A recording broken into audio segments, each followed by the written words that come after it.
안녕하세요, 주호입니다. Today we'll see that there's more to particle air than marking possession. While seeing it as a possessive particle is a good place to start, there are non-possessive aspects which are equally deserving. So the simplest way to understand air is as a possessive marker where N1 is the possessor of N2. This seems straightforward, but in a moment we'll take a step back and look deeper at what's happening. For now, we'll simply say that N2 is possessed by N1.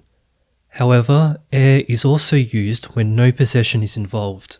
Here, air is usually translated as of or pertaining to, as in the following examples.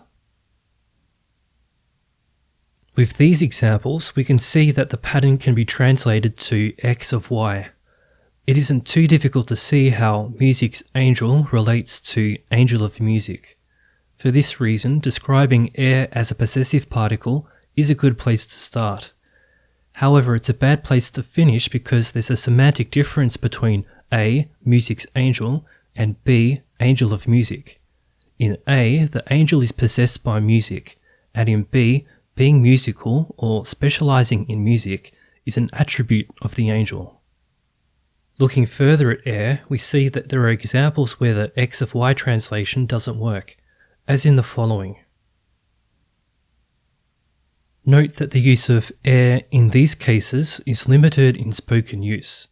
However, these are important to understand because they exist in written and creative works and are especially common in titles. Looking at 연하의 남자, you could say it translates to man of younger age, but younger man is a better translation. You could also say that 미국의 소고기 could be America's beef or beef of America, and in some contexts that'd be the case. The translation depends on context.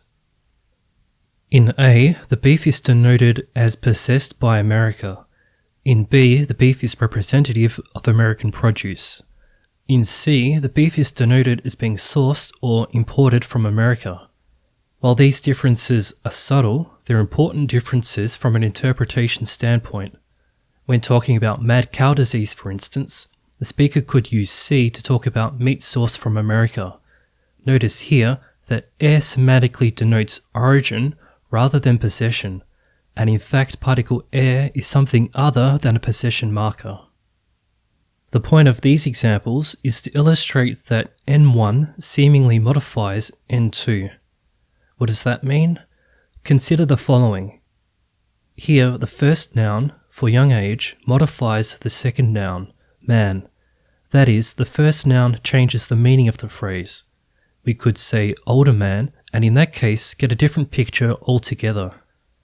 Similarly, in the example angel of music, music is a modifier for angel. If we were to say angel of darkness, darkness is a modifier for angel. That is, there's a modifier-modified relationship between the nouns, and that's essentially the same thing that happens with air possessives, but it's a more complicated way of seeing it. So when we see more complex and creative examples like 비속의 여인, we can imagine a picture of a girl standing in the rain, and as a noun phrase, it has the meaning of the girl with the property of being in the rain, which is basically girl in the rain. But you might be wondering, why is it A rather than B? The difference is that in A, your understanding of the girl, that is the property or attributes of the girl, is affected by N1. In B, N1 only denotes the location of the girl, so you will still presume that the girl's standing in the rain, but being in the rain isn't denoted as an attribute of her. In the same way, Prince in the darkness denotes the location of the prince, whereas Prince of darkness denotes the character of the prince. Another seldom mentioned occurrence of air is with numerical words where it mostly takes the x of y translation, as in the following. In A, the air-marked noun phrase 세권 modifies books. It's like 3 of books. In B, we see how a quarter can be expressed as half of a half. How about we go deeper and see examples where air attaches to other particles, as in the following. Let's look at message from space. You might be wondering why the phrase needs air. The reason is that the phrase from space can modify a verb, but it cannot modify a noun. It would be ungrammatical without air. So you can say A and C, but not B. In order for B to be correct, it needs particle air.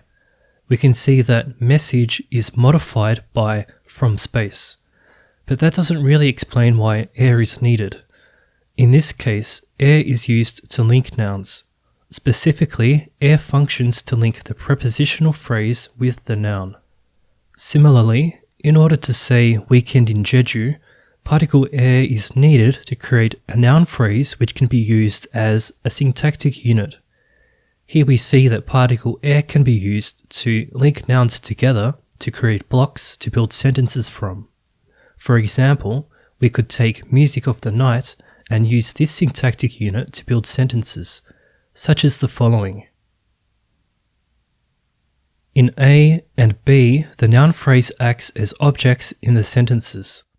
In C, the noun phrase sits within another noun phrase. Here we see how particle air links N1 and N2 together to create a syntactic unit where N1 modifies N2. So, in a nutshell, particle air can mostly be translated into meaning possession or X of Y. These are the most common uses. However, when looking at written or creative works, we begin to see that N1 modifies N2. When looking at complicated examples where air is used with other particles, it's used to make noun phrases grammatical by linking nouns. I hope this lesson has been helpful.